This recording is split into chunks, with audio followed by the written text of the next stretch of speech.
de ce matin, c'est l'hommage de nos lèvres.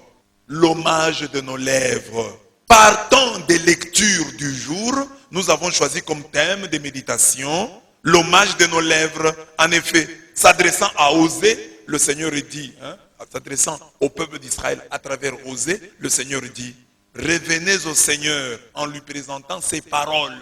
Revenez au Seigneur en lui présentant ses paroles. Enlève toutes les fautes et reçois-nous favorablement. Au lieu des taureaux, nous t'offrirons l'hommage de nos lèvres. Osée 14, verset 2. Au lieu des taureaux, nous t'offrirons l'hommage de nos lèvres.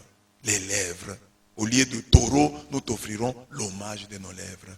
Dans l'évangile, le Seigneur nous indique ce à quoi nous devons consacrer nos lèvres. Vous serez conduits devant des gouverneurs et des rois à cause de moi. Et il y aura là un témoignage pour eux et pour les païens. Quand on vous livrera, ne vous inquiétez pas de savoir ce que vous direz, ni comment vous le direz. Ce que vous aurez à dire vous sera donné à cette heure-là. Car ce n'est pas vous qui parlerez, c'est l'Esprit de votre Père qui parlera en vous. Amen. Donc notre bouche doit servir au témoignage. Matthieu 10, 18 à 20. L'hommage, c'est la promesse de fidélité. Qu'est-ce que l'hommage? Promesse de fidélité, promesse de dévouement absolu, serment du vassal. Qu'est-ce qu'un vassal? Un vassal, c'est un homme dépendant d'un autre. Et l'hommage, c'est le serment au cours duquel le vassal s'est déclaré l'homme de son Seigneur. Il dit non, il faisait allégeance, il dit non, je suis ton homme, ô Seigneur. Alors, l'hommage de nos lèvres, c'est le serment de fidélité, la promesse de fidélité, de dévouement absolu, qui nous lie comme sujet à notre roi qui est le Seigneur. L'hommage de nos lèvres. Avec les lèvres, proclame que tu appartiens au Seigneur. Avec les lèvres, proclame que tu es le sujet du grand roi, le sujet du roi des rois. Dieu sachant que la langue est le monde de l'iniquité et qu'aucun homme ne peut la dompter, Jacques 3, 6, 8, le Seigneur veut que nous l'utilisions pour sa gloire et pour le bien de nos semblables. Le Seigneur trouve préférable que l'homme lui offre ses lèvres plutôt que ses chèvres. Utilisons donc notre langue, utilisons donc nos lèvres, utilisons donc notre bouche pour louer, pour adorer Dieu. Utilisons-les pour évangéliser. Utilisons-les pour témoigner. Voilà l'hommage de nos lèvres. Comment est-ce qu'avec mes lèvres, je vais montrer que j'appartiens au Seigneur? Avec mes lèvres, je montrerai que j'appartiens au Seigneur en l'adorant et en le louant. Je vais montrer avec mes lèvres que j'appartiens au Seigneur en évangélisant. Je vais montrer avec mes lèvres que j'appartiens au Seigneur en témoignant. Je vais montrer que j'appartiens au Seigneur avec mes lèvres. Je vais montrer avec mes lèvres que j'appartiens au Seigneur en consacrant ma bouche, mes lèvres, ma langue à la déclamation du vrai, du bon et de l'utile. Voilà ce à quoi doivent servir nos lèvres. Nos lèvres doivent servir à la gloire de Dieu. Voilà l'hommage de nos lèvres. Si avec la bouche ici tu médis, tu calomnies, tu mens, maintenant Dieu te dit quand tu t'es converti, la même bouche par laquelle tu mentais, tu calomniais, tu médisais, la même bouche maintenant sert à louer Dieu, sert à adorer Dieu, sert à parler de Dieu, à évangéliser, à témoigner, à dire le vrai, le bon et l'utile. Amen. L'hommage de nos lèvres comme louange et adoration. Les chrétiens ne connaissent très souvent que les paroles négatives sur les lèvres. Donc, avec tes lèvres, tu vas te faire des problèmes, tu vas avoir des difficultés.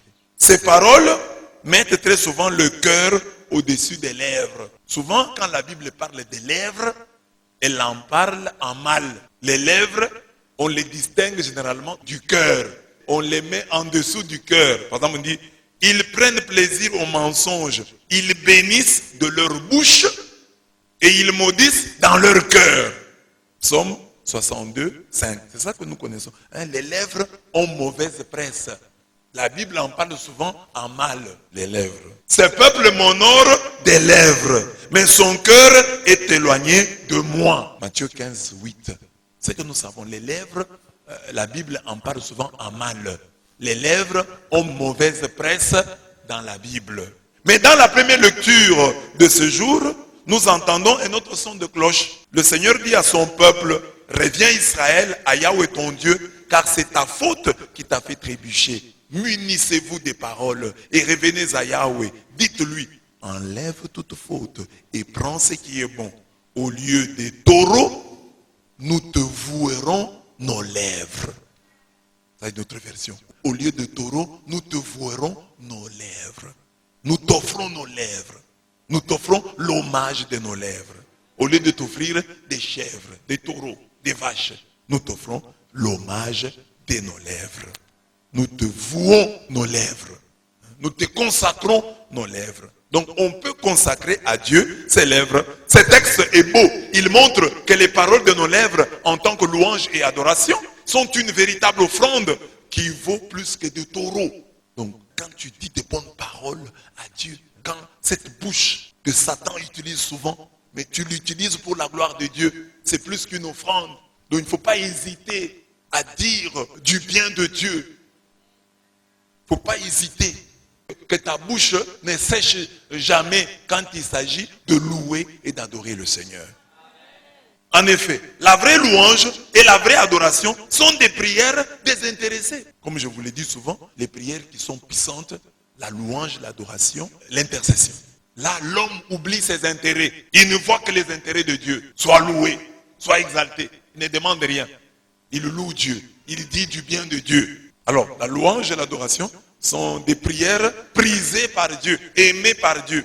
Et c'est pourquoi Dieu les aime tant. Parce qu'elles sont désintéressées. Dans la louange, on loue Dieu pour ses bienfaits. Dans l'adoration, on dit, on proclame, c'est que Dieu en lui-même.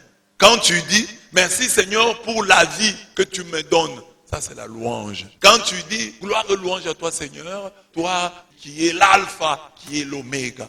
Là tu fais l'adoration. Il n'y a pas un lien concret avec ce que tu vis. Tu dis seulement ce que Dieu est. Tu es au-dessus de tout. C'est l'adoration.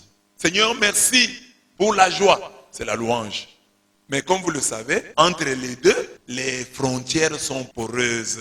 Les limites ne sont pas étanches entre louange et adoration.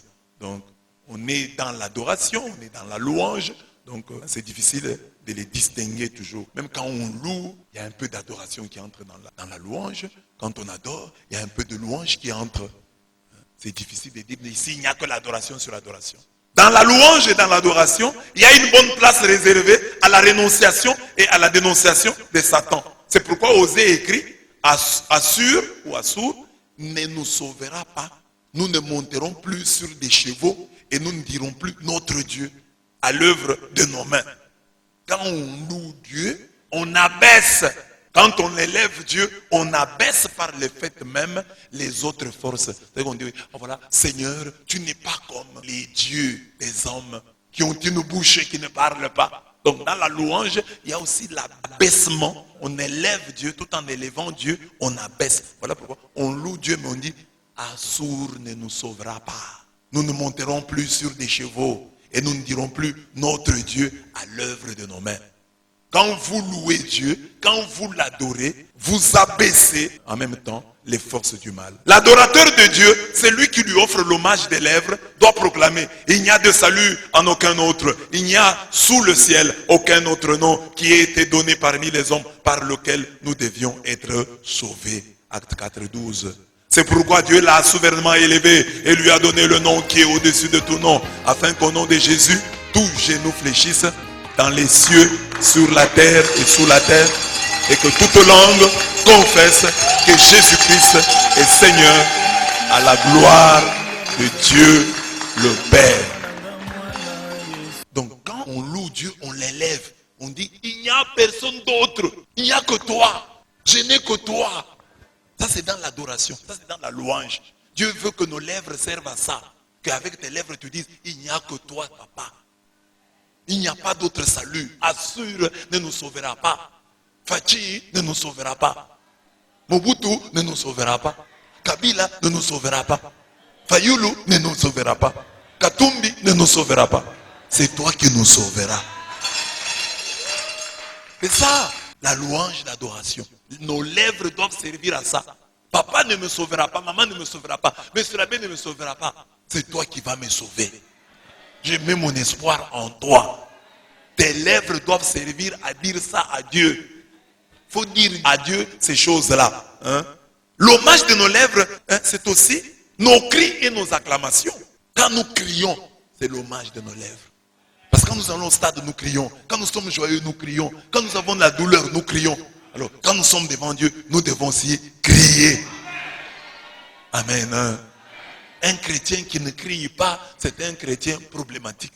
Alors, si tu ne cries pas devant Dieu, ne crie devant personne. Mais si tu cries devant un but, quelqu'un qui veut marquer, tu cries. Un événement qui n'arrive même pas. Quelqu'un est devant le but. Il dribble, tu dis oh. Et il rate de dire oh. Mais tu es incapable devant Dieu de dire oh. Amen. Regarde ton voisin là. Est-ce que sa tête là, c'est la tête de quelqu'un qui a déjà dit ouah devant Dieu? Là, il y a des gens qui peuvent passer toute leur vie chrétienne, ils n'ont jamais crié devant Dieu. Regarde, c'est pas le chrétien qui est à côté de toi. Tu vas voir que celui-ci n'a jamais crié. C'est un chrétien très sérieux. Quand on dit crier, amen. Crier. Crier. Crier. Amen. Amen. Crier. Vous voyez quand on chante ça, il y a des gens qui crient. Hein? Il faut crier. Crier. Dieu mérite qu'on crie pour lui.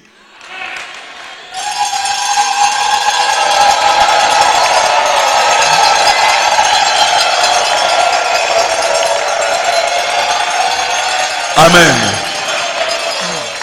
Crier. Donc quand vous criez là, c'est un hommage, l'hommage de nos lèvres. Ah papa, moi j'écris quand quelqu'un marque un but. Parfois j'ai crié pour un but. Wow! 1-0. Et puis on a égalisé, on nous a battu 5-1. Mais j'avais crié quand même pour un but qui ne nous a même pas qualifiés. J'ai crié. Mais pour Dieu, j'ai des problèmes pour crier. Je viens à l'église, je ne crie pas. Regardez nos parlementaires. À l'église, ils sont souvent sérieux. Hein? Ils ne crient pas. Mais au Parlement, vous les voyez comment ils crient. Quand on compte les voix pour faire tomber quelqu'un. 1, 2, 3, 4. Dès qu'ils atteignent, wow! Les députés, les honorables députés. Mais est-ce que quand ils viennent à l'église, ils peuvent crier? Ils sont très sérieux. Amen. Regarde ton voisin, dis-lui, député à l'église. Honorable à l'église. Tu es l'honorable dans notre église. Je vais crier pourquoi? Je vais crier pourquoi? Et il y a des gens qui font le malin. Donc tu viens à l'église, par exemple, tu as un problème avec ton voisin. Hein? Tu as le problème avec ton voisin. Alors, pour montrer que tu as des problèmes contre lui, tu refuses de crier. C'est terrible. Hein? Ça, c'est le paganisme sous sa forme brute. Ça peut avoir un paganisme un peu raffiné. Ça, c'est un paganisme brut, à l'état brut. Donc, nous devons crier de joie, acclamer le Seigneur. C'est un signe que nous sommes encore des enfants, dont par Jésus, le royaume des cieux appartient aux enfants et à ceux qui leur ressemblent. L'enfant n'a pas de problème, ne se fait pas de problème pour s'exclamer devant le bien. L'enfant ne se fait pas de problème pour s'écrier devant le bien. Il crie de joie. Il manifeste sa joie, il n'a pas de problème. Ce sont les adultes qui disent non, si je crie de joie ici, les gens vont voir, vont me prendre pour un villageois, vont me prendre pour un arriéré. Je dois donner l'impression que je connais déjà. Amen, amen. Et nous savons que dans les acclamations, il y a de la puissance, il y a de la force. Écoutez la Bible. Mes ennemis reculent au jour où je crie. Je sais que Dieu est pour moi. Quand tu cries, les ennemis reculent. C'est sur le plan spirituel, tu dois crier et les ennemis doivent reculer. Et quand tu cries ainsi, tu sais que Dieu est pour toi. Psaume 56, verset 10. Dieu monte au milieu des cris de triomphe. L'Éternel s'avance au son de la trompette. Donc Dieu avance, il monte au cri de triomphe. Donc quand tu cries la victoire, Dieu monte. Pour avoir une image de ça, regarde les catcheurs, les féticheurs. Ils ont imité ça chez Dieu. On dit ici, Dieu monte au milieu des acclamations. Dieu monte au milieu des cris de triomphe. L'Éternel s'avance au son de la trompette. C'est que je vous disais dimanche, que contrairement à l'idée que nous pouvons nous faire de Dieu, sachez que Dieu a besoin aussi d'être encouragé. Ça peut sonner faux, mais c'est ça. Dieu a besoin, je n'ai pas un terme pour dire ça, mais Dieu a besoin d'être encouragé. Nous devons encourager Dieu. Et nous l'encourageons par notre foi. Nous l'encourageons par notre joie. Quand Dieu voit que nous avons des problèmes et que nous ne perdons pas la joie, Dieu se lève. Dieu se met debout. Dieu avance. La Bible dit, Dieu monte au milieu des cris de triomphe. L'Éternel s'avance au son de la trompette. Tu veux que Dieu avance? Trompette. Ne pleure pas. Tes larmes découragent Dieu. Tes cris de frayeur découragent Dieu. Mais tes cris de triomphe l'encouragent. Quel que soit ton problème, crie de joie. Crie de triomphe.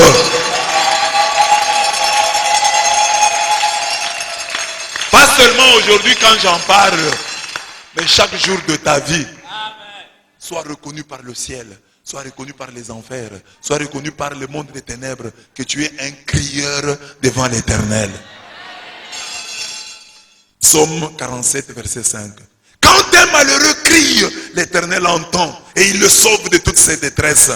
À quoi servent tes lèvres? Si ce n'est pour crier ta détresse, si ce n'est pour crier de triomphe, si ce n'est pour crier pour que tes ennemis reculent, utilise tes lèvres à cela. Psaume 34, verset 6. Éternel mon Dieu, j'ai crié à toi et tu m'as guéri. Éternel, j'ai crié à toi, j'ai imploré l'Éternel et tu as changé mon deuil en une danse, mes habits funèbres en vêtements de fête. Psaume 31, verset 2, 9, 11. L'hommage de nos lèvres. Utilise tes lèvres à crier. Ne crie pas seulement sur les enfants, ne crie pas seulement sur ta femme, ne crie pas seulement sur ton mari. Crie pour l'Éternel. Il y a des papas qui à l'église ne crient pas, mais quand sa femme l'énerve, il crie de colère.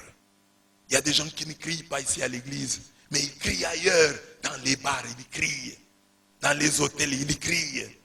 Mais ici à l'église, ne crie pas. Crie à l'église. Amen. Crie devant Dieu. Que tes lèvres servent à cela. Offre au Seigneur l'hommage de tes lèvres. Pas seulement aujourd'hui puisque j'en parle, mais chaque jour de ta vie. Ça soit un principe. Et le jour où tu tomberas malade. Vous voyez, parfois vous vous étonnez de certaines personnes. Hein. Vous regardez une personne, jusque dans sa vieillesse, il a toujours une bonne voix. Il parle toujours de manière audible. On entend sa voix. Et je demande, quel est ton secret? Ah, c'est comme quand j'ai prêché à Saint-Léonard à Kinshasa. Une religieuse est venue, monsieur l'abbé, quand tu as commencé à prêcher, je me suis dit, d'ici 2 jours, sa voix va devenir rock. Pourquoi il crie comme ça? Mais monsieur l'abbé, jusqu'à la fin, votre voix est restée la même. Quel est votre secret? Amen. Alors imaginez maintenant cette voix que tu n'as jamais utilisée pour Dieu. Cette voix que tu n'as jamais consacrée pour Dieu. Maintenant un jour tu tombes malade. Tu ne parles plus. Tu peux perdre la voix. Parce que tu as la voix, tu blagues avec la voix. Tu peux perdre la voix. Hein? Ou bien cette voix-là que tu as là, Dieu l'a réduit seulement. Tu es un homme, elle devient féminine. Amen. L'hommage de nos lèvres. Donc tu peux perdre ta voix, mon bien-aimé. Tu peux la perdre. Quand tu l'as, utilise-la. Utilise tes lèvres pour louer et acclamer le Seigneur. L'hommage de nos lèvres, c'est aussi la confession des péchés. La confession des péchés. N'aie pas honte de confesser tes péchés. Ne t'oppose pas au courant du fleuve. Parce qu'on dit ici, reviens Israël à Yahweh, car c'est ta faute qui t'a fait trébucher. Munissez-vous des paroles et revenez à Yahweh. Donc, revenez à Yahweh, confessez vos péchés. Que vos lèvres servent à dire, je suis un pécheur. Oui, j'ai vraiment péché. Dites à votre voisin, avec vos lèvres, je suis un pécheur. Oui, je pêche vraiment. Confessez-le. N'ayez pas honte de le confesser. Confessez-le dans le sacrement de réconciliation, mais confessez-le aussi devant vos frères. Que je suis un pécheur, que j'ai besoin de la miséricorde de Dieu, que je ne veux pas acheter le ciel par ma vérité. Non, non, je suis un pécheur. N'ayez pas honte de confesser tes péchés, ne t'oppose pas au courant du fleuve. Siracide 4, 26. Nos louanges, adoration, dénonciation, rénonciation, cris et acclamations, confession pour être puissantes, doivent venir de nos cœurs. D'autant plus que notre Seigneur nous a dit, car c'est de l'abondance du cœur que la bouche parle. C'est vrai, j'ai parlé des lèvres, mais les lèvres doivent être connectées au cœur. La bouche doit parler de l'abondance du cœur.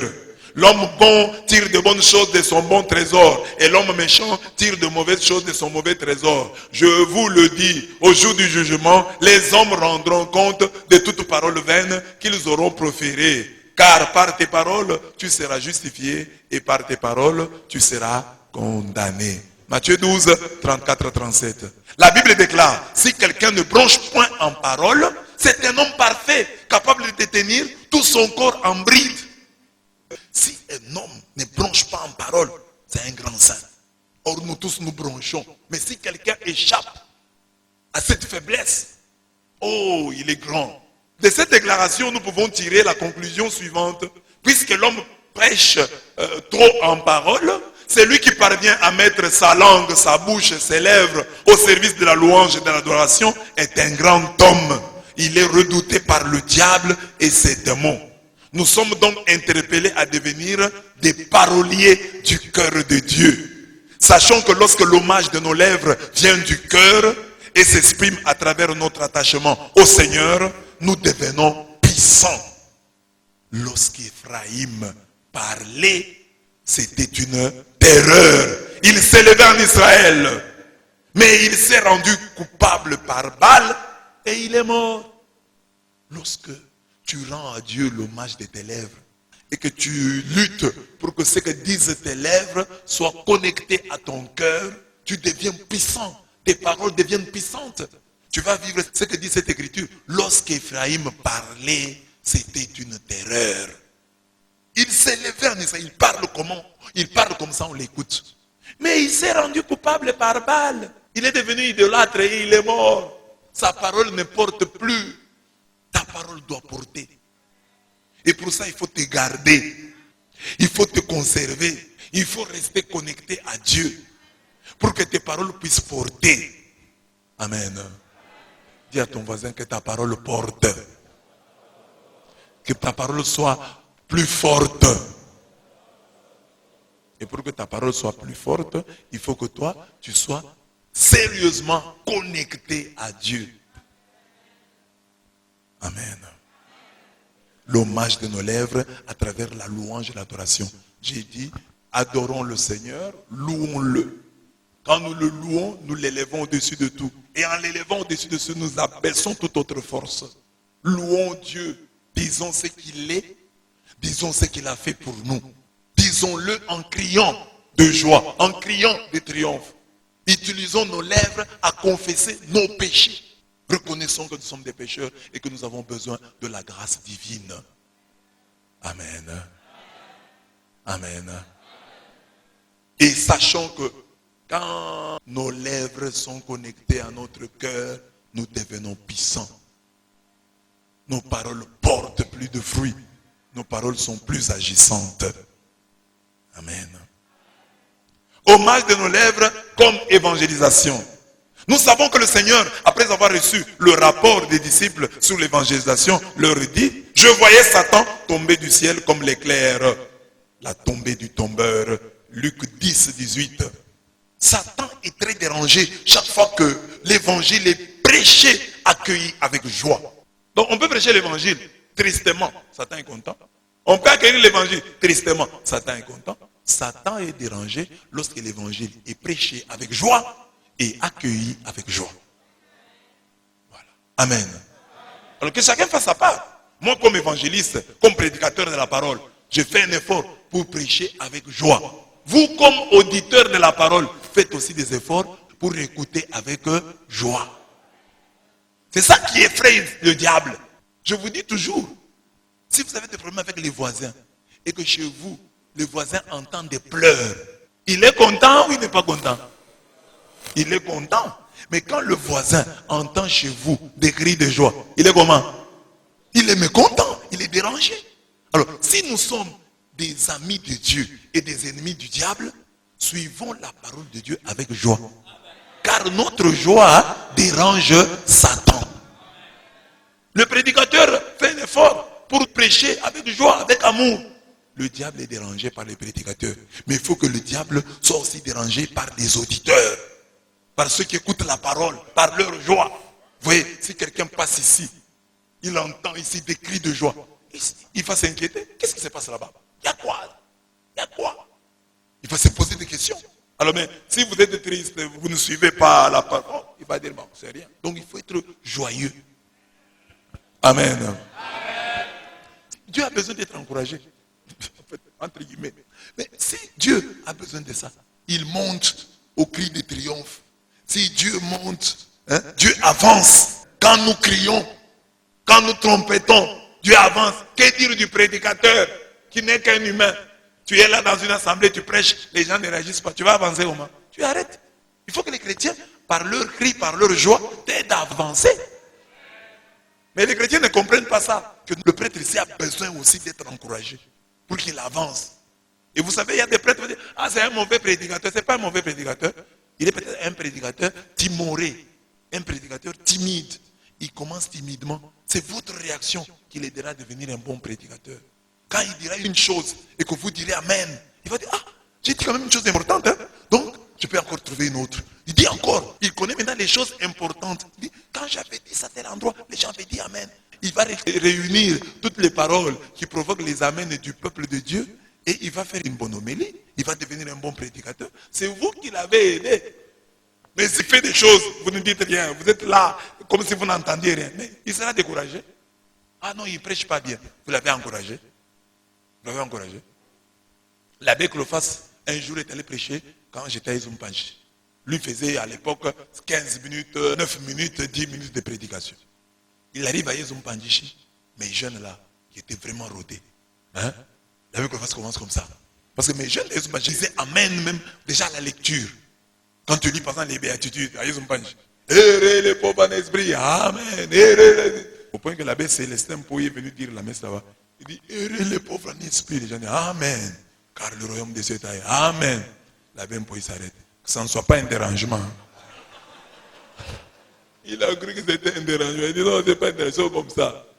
Alors l'abbé Clophas arrive là, il prêche. Les gens disent tellement Amen. Il se retrouve, il a fait 45 minutes. Il est venu me dire, je n'ai pas compris. J'ai fait 45 minutes là-bas. J'ai dit, ah, ces jeunes-là vous entraînent. Parce que tu vois des jeunes devant là, prenant note, disant Amen. Ah, dis non, c'est sérieux, donc j'ai dit des bonnes choses. Bon, bien aimé dans le Seigneur. J'avais déjà prévu 5 minutes. Bien aimé dans le Seigneur, voilà. Amen. Quelqu'un qui est devant les secoue la tête, il écrit. Et autre, une goutte de larmes tombe de ses yeux. Donc j'ai dit des choses. Bien aimé, convertissez-vous, croyez à l'évangile. La parole de Dieu. Hein? Eh bien, parce que les gens sont contents. Ils voient que non, mais alors, quelqu'un me demandait, mais ça veut dire, est-ce qu'en Europe, vous faisiez longtemps comme ça pour prêcher? J'ai dit, j'allais faire comment? Tu viens là, tu trouves des gens déjà fatigués. Déjà à l'église, il y a 2 personnes. Ou 2 personnes et demie. 2 personnes et demie parce que une maman est en train de dormir. Il a été amené à l'église par son mari. Et les hommes en Espagne ne prient pas. Les vieux là dans les villages ne prient pas. Ils disent que la prière c'est pour les femmes. Même la communion, surtout la communion, ils ne prennent pas la communion. Tu vas faire longtemps comment? Bonjour, ils ne répondent pas. Là, quand tu dis bonjour, ils ne répondent pas. Et c'est normal. Queridos hermanos, buenos días, ils ne répondent pas. Là, tu continues. Tu ne peux pas leur demander non, vous ne répondez pas. C'est comme ça là-bas, ils ne répondent pas. Queridos hermanos, buenos días. Tu dis seulement buenos días, tu sais qu'ils ont répondu dans leur cœur. Alors tu avances. Mais il ne faut pas dire buenos días, ils ne répondent pas. Queridos hermanos, buenos días, ils ne répondent pas. Alors tu continues. En este día celebramos la fiesta de Cristo Rey del Universo. Et tu dis ça, tu finis. Et puis, mais tel que tu le vois, tu vois qu'ils te disent arrête. Il y a un abbé de Louisa qui était en Italie, il voulait prêcher longtemps. Alors après la messe, un papa l'a appelé, il lui a dit, monsieur l'abbé, Nous, nos ancêtres, avant nos ancêtres, on a déjà cru en Jésus-Christ. On n'a plus de problème avec Jésus, on a déjà cru. Parce qu'il donnait l'impression qu'il voulait les faire en sorte qu'ils puissent croire. Alors on dit non, non, on a déjà cru. Il faut vous convertir, croire en Jésus-Christ, comme votre Seigneur et votre Sauveur. On a déjà cru, papa. Donc, encouragez les prédicateurs. C'est ça votre participation. Alors, quand l'évangile est prêché avec joie, accueilli avec joie, le diable tombe de son piédestal. Il tombe. Il tombe. Chaque fois que nous refusons de dire Amen à la parole, c'est comme si nous signions un pacte avec Satan. C'est dans ce sens qu'il nous faut comprendre ces paroles célèbres de Paul. Malheur à moi si je n'annonce pas l'évangile. 1 Corinthiens 9, 16. Donc, malheur à moi si je n'annonce pas l'évangile. C'est pas seulement que si je ne prêche pas. Si je ne soutiens pas ceux qui annoncent l'évangile. Si quand on annonce l'évangile, je suis indifférent. Malheur à moi. Je n'annonce pas la bonne nouvelle. Je ne proclame pas que cet évangile que je suis en train de suivre est une bonne nouvelle. Parce que l'évangile signifie bonne nouvelle. Amen. Ça, c'est une bonne nouvelle. Si tu apprends qu'on prépare le chien, il y a des gens qui sont contents. Waouh! Sauvé, Dieu t'aime. Jésus est ton sauveur. Tu ne grilles pas. Mais quand on dit bonne nouvelle, Dieu a tant aimé le monde qu'il a donné son fils. Les gens ne crient pas. C'est quand même étonnant. Le Barça a gagné. Oh! Sangabelenda a gagné. Oh! Jésus-Christ a sauvé. Jésus-Christ est Seigneur. Dieu va te donner de l'argent. Mais Sangabelenda a gagné. Oh! Asbanto a gagné. Oh! Malheur à moi si je n'annonce pas l'évangile. C'est-à-dire, malheur à moi si la parole qui m'est prêchée, je ne l'accueille pas comme une bonne nouvelle. La parole qui t'est annoncée doit être reçue comme une bonne nouvelle. Tu dois avoir de la joie. Seigneur, ta bonne nouvelle nous met le cœur en joie. Seigneur, tu nous appelles et nous. La bonne nouvelle. La bonne nouvelle nous met le cœur en joie. C'est la bonne nouvelle qui met ton cœur en joie. La bonne nouvelle. La bonne nouvelle, les gens suivent la bonne nouvelle, ils sont tristes. Ils ne reconnaissent pas que cette nouvelle est bonne. La bonne nouvelle, tu dors. Ton mari vient, ma femme, vraiment au travail, j'ai la promotion. Et la femme est en train de somnoler. C'est toi la sorcière. Quand je te parle de mon élévation, tu dois rester éveillé. Être contente. Amen. L'évangélisation est l'hommage de nos lèvres. Nous devons donc obéir au mandat de ce Dieu qui nous envoie comme des brebis au milieu de loups. Même s'il y a des loups, soyons joyeux. Ne perdons pas notre joie à cause des loups. Il y a des loups ici, mais cela ne nous empêche pas de prêcher la bonne nouvelle. Il y a des loups partout, cela ne t'empêche pas d'avancer. Tu dois prêcher la bonne nouvelle. Jésus est réaliste et dit, là où je vous envoie, vous êtes des brebis et vous serez au milieu des loups. Ils chercheront à vous dévorer. Réalisme de Jésus-Christ. Aussi, devons-nous être prudents comme des serpents et candides comme les colombes. La prudence doit être démise dans nos vies, car le diable est très jaloux de l'hommage des lèvres que nous rendons au Seigneur. Il attend les adorateurs au tournant. Il attend les prédicateurs au tournant. Il attend ceux qui louent Dieu au tournant. Soyez sobres et joyeux, soyez vigilants. Votre adversaire, le diable, va et vient comme un lion rugissant, cherchant qui dévorer. Résistez-lui avec la force de la foi, sachant que les mêmes souffrances sont imposées à vos frères dans le monde. 1 Pierre 5, 8 à 9. Donc le diable va et vient. Il cherche la proie. Où? Parmi les gens là qui rendent à Dieu l'hommage de leurs lèvres. Les gens qui évangélisent. Parce que chaque fois qu'ils prêchent, Satan tombe. Et Satan n'est pas content. Quand vous êtes allé annoncer l'évangile, j'ai vu le diable tomber du ciel comme un éclair. Alors, chaque fois que vous prêchez, chaque fois que vous rendez à Dieu l'hommage de vos lèvres, Satan tombe. Et Satan vous hait. Il dit, ah, cet homme, c'est lui qui détruit mon marché. C'est lui qui détruit mes affaires. Il va voir. C'est ainsi que vous voyez le diable vouloir prendre la dépouille mortelle, le corps de Moïse. Où voulait-il l'amener? Parfois les chrétiens ne comprennent pas ça. Que leurs pasteurs ont des combats. Que quand tu entends quelque chose raconté sur ton pasteur, tu dois dire, ce sont des combats. C'est l'enfer qui se remue parce que l'enfer a été bougé. L'enfer a été touché. Je ne comprends pas cette mauvaise foi. Je ne comprends pas que quelqu'un puisse dire ça. C'est que quelque part, l'enfer a été touché. Amen. C'est pourquoi il faut toujours, quand vous êtes chrétien, comme je vous le disais hier, partout où vous serez, soyez toujours du côté du prêtre. De nous tous ici, c'est lui qui est le plus combattu, c'est moi. Et parfois, vous ne voyez pas que c'est vous qui êtes aussi mon bouclier. C'est vous qui me protégez aussi par vos prières, par votre amour. C'est ainsi que les flèches là ne m'atteignent pas. Parce que je suis protégé aussi par votre amour. Par l'amour de Dieu, par le sang de Christ, bien entendu, mais aussi par vous. Le diable n'est pas content que l'on rende gloire à Dieu. La même chose, hein? Les gens qui offrent à Dieu, vous offrez chaque fois la dîme, vous donnez à Dieu, vous faites des sacrifices pour lui. Le diable n'est pas content. C'est le diable là qui n'est pas content. Il faut qu'il rencontre des gens qui les contrecarrent, qui les contrarient. Mais s'il n'y en a pas, il ira son chemin. Amen. À la colombe que chacun de nous doit être, le Seigneur dit, n'atteignez jamais Dieu dans son honneur à travers les péchés comme le blasphème, comme la superstition, le spiritisme, la magie, la divination, l'occultisme. C'est ça la prudence. Parce qu'on dit, hommage de nos lèvres. Avec les lèvres, ne blasphème pas. Avec les lèvres, pas de superstition. Avec les lèvres, n'entre pas dans le spiritisme. N'utilise pas tes lèvres pour prononcer des formules magiques, pour entrer dans la divination, pour entrer dans l'occultisme. Parce que l'hommage de tes lèvres, c'est à Dieu. Tu peux entrer dans un mouvement occulte, on te demande de faire un serment de fidélité, de dévouement absolu à une force diabolique démoniaque. Tu vois, là, tu touches, tu atteins Dieu dans son honneur. Un seul de ses péchés, même par jeu, même par imprudence, même par ignorance, peut ouvrir et offrir aux démons une brèche fatale. Vous voyez les gens passant dire, je blasphème par jeu. On ne blasphème pas par jeu. C'était par ignorance. Non, évite de blasphémer. Ne touche pas à l'honneur de Dieu.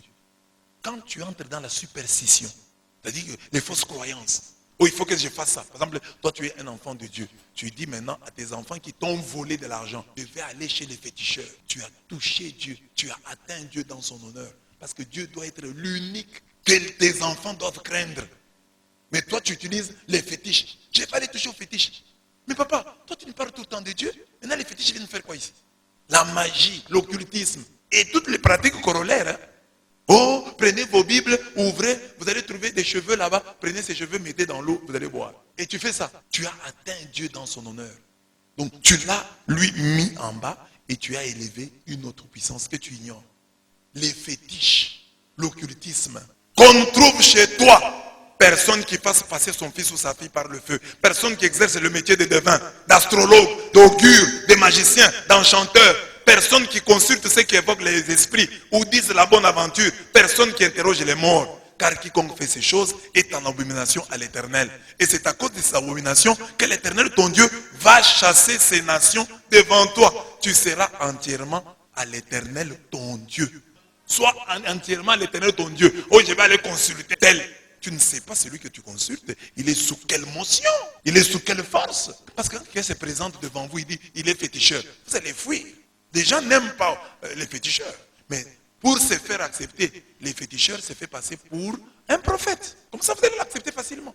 Deutéronome 18, 10 à 13. Donc, mes bien-aimés, nous sommes interpellés sur ce point-là. Donc, je parle de l'évangélisation. Et j'ai dit l'évangélisation, avec nos lèvres, il y a des péchés que nous ne devons pas commettre. L'évangélisation, nous devons être prudents. Jésus dit, je vous envoie comme des brebis au milieu de loups. Qu'est-ce que vous devez faire? Vous devez être prudent. Et être prudent, c'est quoi pour nous? Il y a des péchés, des frontières, des lignes rouges que je ne dois pas traverser. Sinon, j'ouvre la brèche à Satan. Tu es parti consulter un prophète. Tu es parti consulter un voyant. Bon, si c'est un prophète de Dieu, gloire à Dieu. Mais s'il n'est pas prophète de Dieu, hommage de nos lèvres comme déclamation du vrai, du bon et de l'utile. Un jour, le grand philosophe Socrate fut approché par une de ses connaissances qui courait vers lui tout excité. Socrate, écoute ce que je viens d'apprendre sur Platon, ton élève. Socrate lui répondit, avant de me parler, demande-toi si ce que tu veux me dire est passé par les 3 tamis suivants. Est-ce vrai?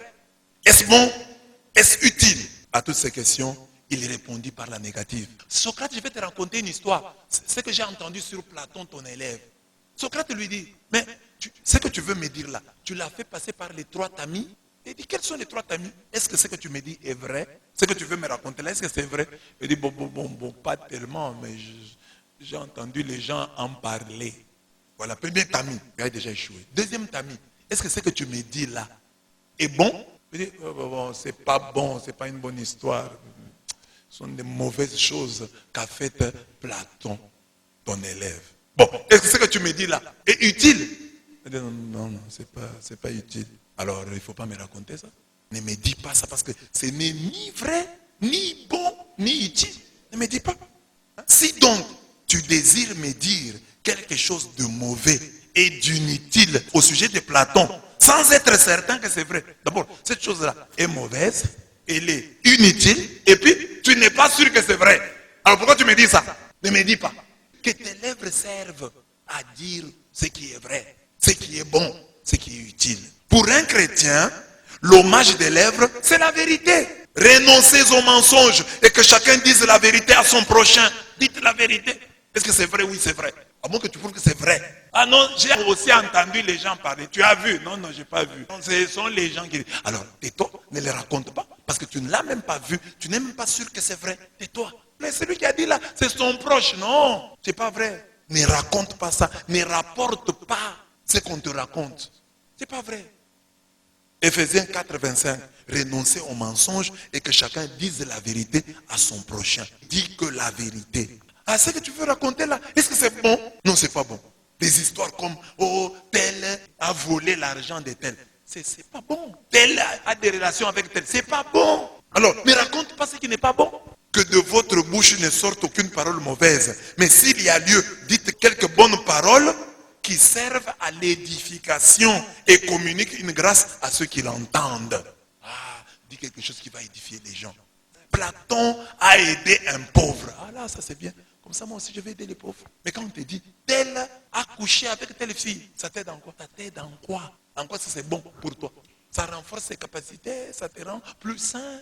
Je sais pas. Ça c'est Éphésiens 4, 29. Que de votre bouche ne sorte aucune parole mauvaise. Ne dites pas de mauvaises choses.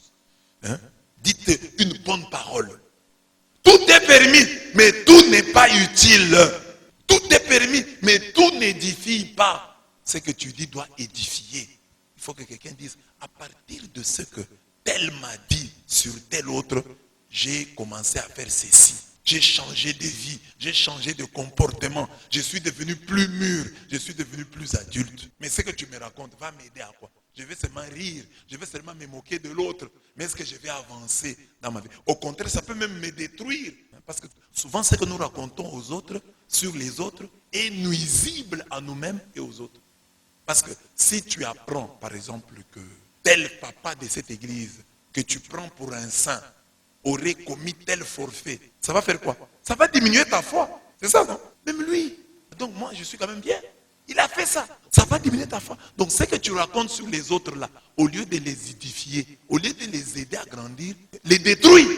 Alors ne raconte pas ce qui peut détruire quelqu'un. Raconte ce qui édifie. Si je lui dis ça, il va devenir plus mûr. Il va devenir plus sérieux. Offrons au Seigneur l'hommage de nos lèvres en ne les consacrant qu'au seul service du vrai, du bon et de l'utile. Amen. Théo de tel nu, tu es content? Comme témoignage. Jésus dit, un autre hommage que vous devez me rendre, c'est témoigner. Quand on va vous persécuter, on va vous arrêter, on vous amènera devant des tribunaux, devant des gouverneurs. Témoigner. Martureo. Témoigner, c'est martureo. Donc, un témoin, c'est un martyr. Est-ce que tu as vu? Ça, oui, j'ai vu. Est-ce que tu es prêt à mourir pour ce que tu as vu? Oui. C'est ça, témoigner. Est-ce que ce que tu dis là est vrai? Oui, c'est vrai. Tu peux mettre ta main, comme on dit en français, je peux mettre ma main à couper. Je peux mettre ma main dans le feu pour ça. Tu peux faire ça? Oui. Est-ce que comme chrétien, tu as des choses comme ça pour lesquelles tu peux mourir? Si quelqu'un se met debout ici, témoigne. Jésus-Christ est le médecin des médecins.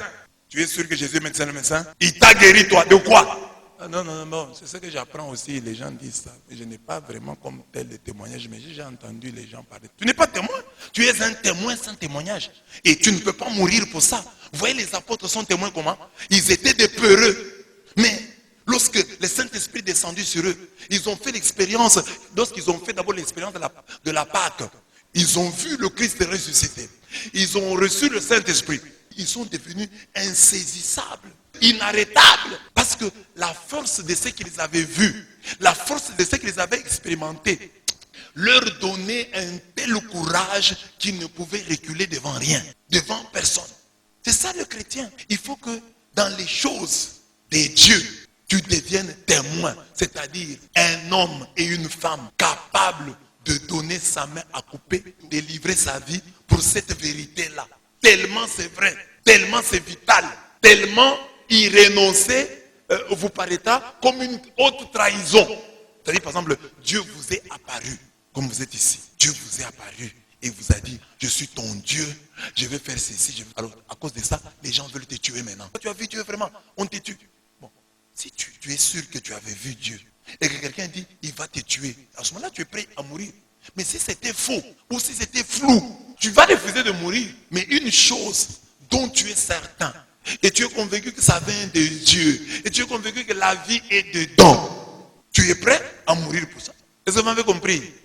Le témoin, c'est celui-là. Tu vois, par exemple, même aujourd'hui, là, imaginez, par exemple, si je vous dis, Emmanuel, va à la morgue, il y a une dame qui est morte là-bas. Il y a aussi des hommes. Mais la dame qui est morte là-bas, prie, elle va ressusciter. Ça, c'est Dieu qui t'apparaît, qui te dit ça. Pour preuve, sur ta route, quand tu vas aller à l'hôpital, tu vas rencontrer un monsieur qui va te dire ça, ça, ça.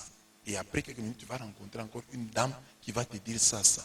Et en dernier lieu, tu rencontreras un enfant qui va te dire ça, ça. Donc tu quittes chez toi avec des hésitations. Est-ce que c'est Dieu? Ce n'est pas Dieu. Mais j'ai vu quand même, j'ai vu. Tu sors, premier signe se réalise, deuxième signe se réalise, troisième signe. Il dit, quand le troisième signe se réalisera, prie pour cette personne qui est morte, elle va ressusciter. Tu vas hésiter encore. Alors pour cette vérité-là, tu peux aller, tu auras le courage de dire, arrêtez, je vais prier pour lui. Dieu m'a dit que je vais le ressusciter. Je vais la ressusciter. Vous comprenez? C'est ça être témoin. Être témoin, c'est avoir une vérité pour laquelle vous pouvez mourir. Pour ça, je peux mourir.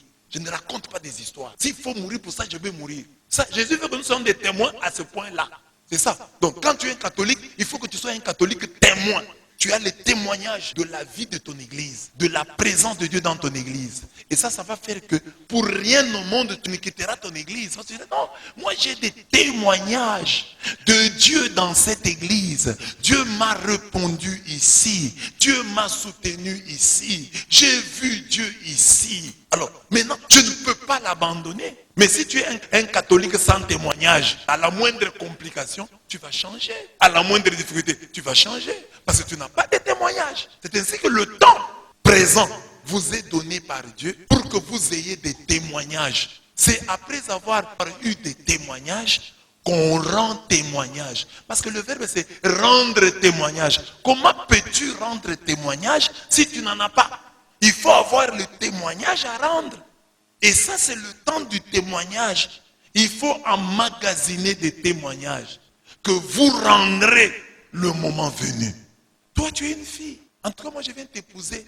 Je suis branhamiste. Je suis de telle église. Non, non, papa, moi, je peux partir. Je suis témoin. J'ai vu des choses dans cette église. Dieu a agi, a marché avec moi dans cette... Je ne peux pas renoncer à ma foi. J'ai des témoignages. Amen. Que Jésus-Christ fasse de toi un témoin.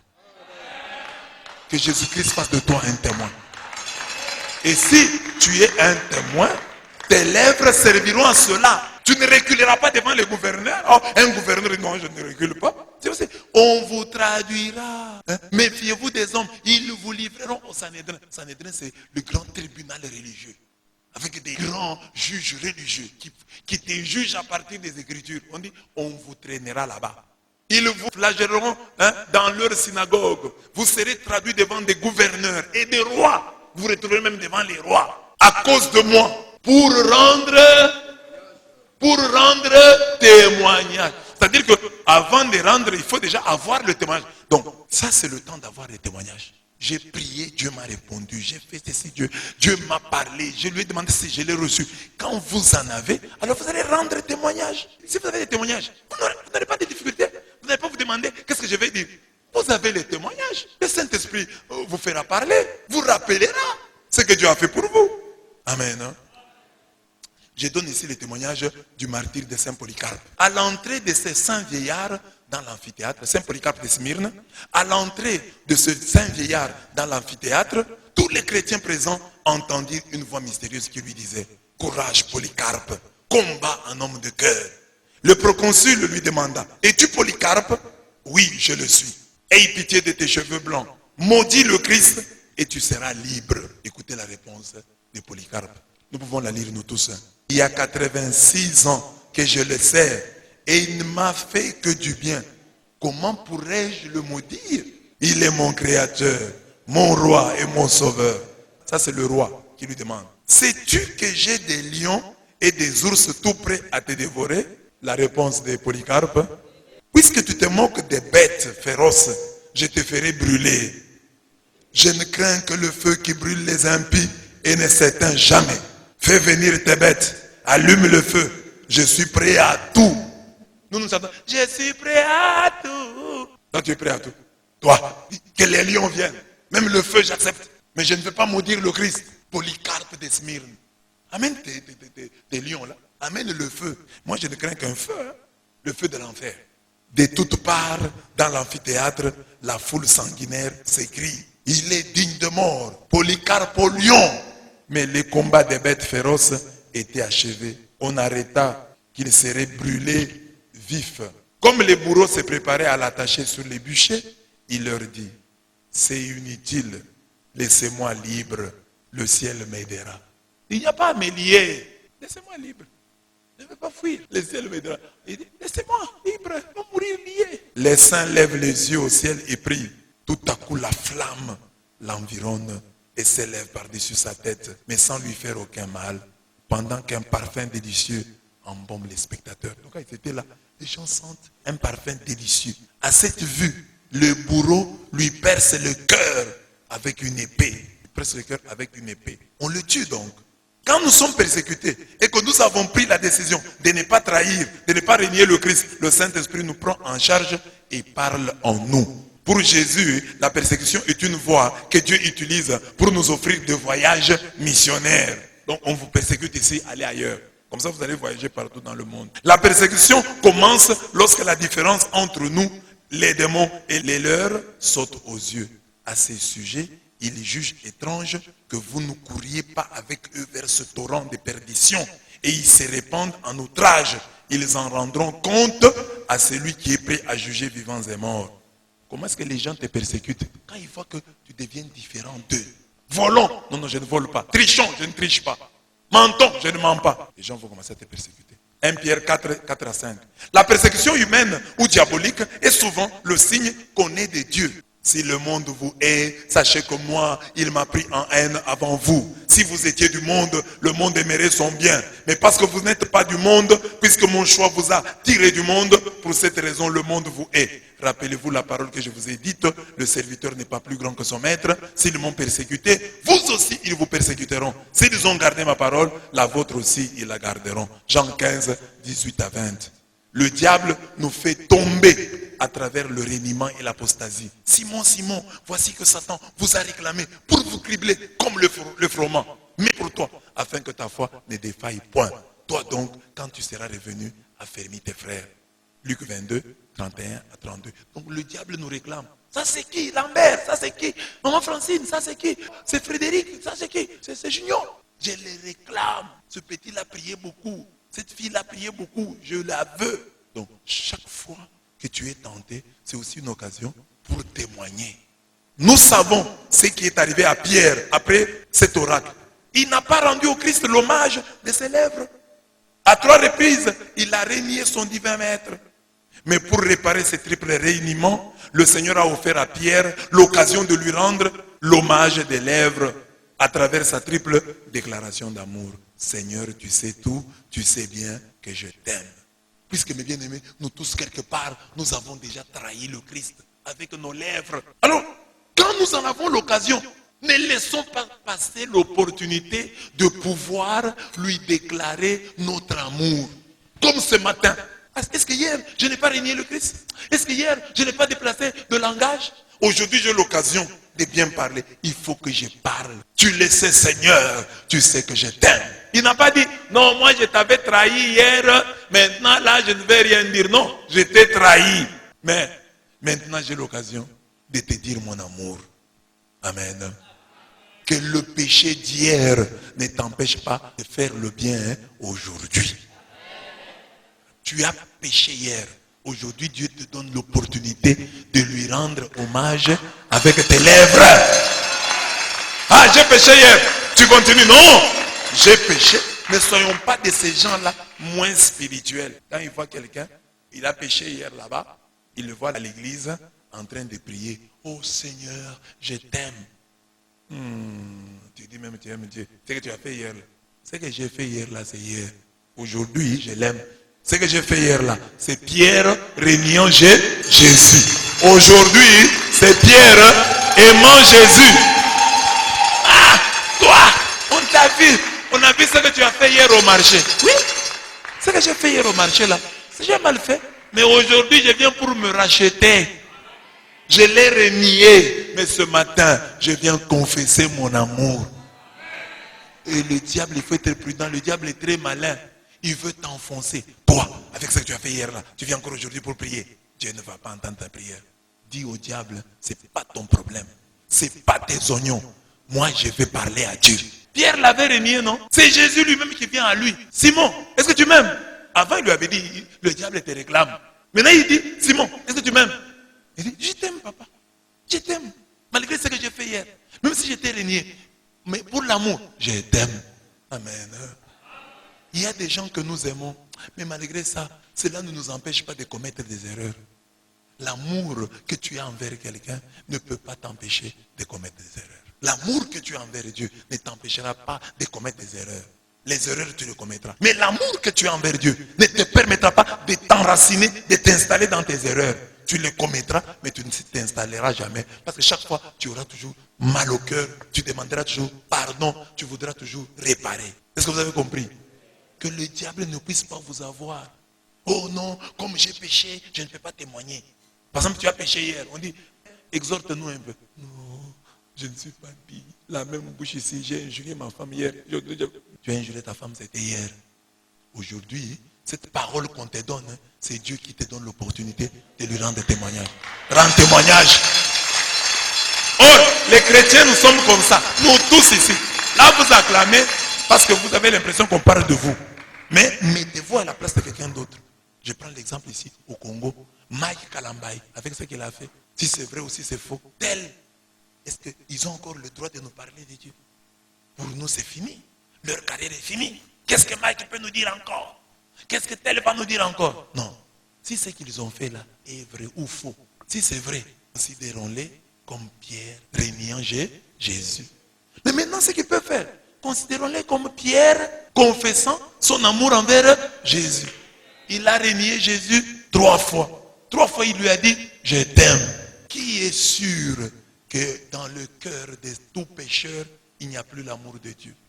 C'est-à-dire, tu n'es pas sûr. Ça peut être un accident de parcours. Oui, ça peut être même une faiblesse. Mais est-ce que ça annule l'amour qu'il a pour Dieu? Est-ce que tu es sûr? Bon, on n'est pas sûr. On peut dire, ah, celui qui aime Dieu garde ses commandements. C'est bien le principe. Mais la réalité est tout autre. Pierre aimait Jésus, mais il a quand même renié. Pierre aimait Jésus. Personne ne peut douter de l'amour de Pierre. Pierre aimait Jésus, mais il a renié. Et Jésus le savait. Jésus a dit, Satan vous a réclamé.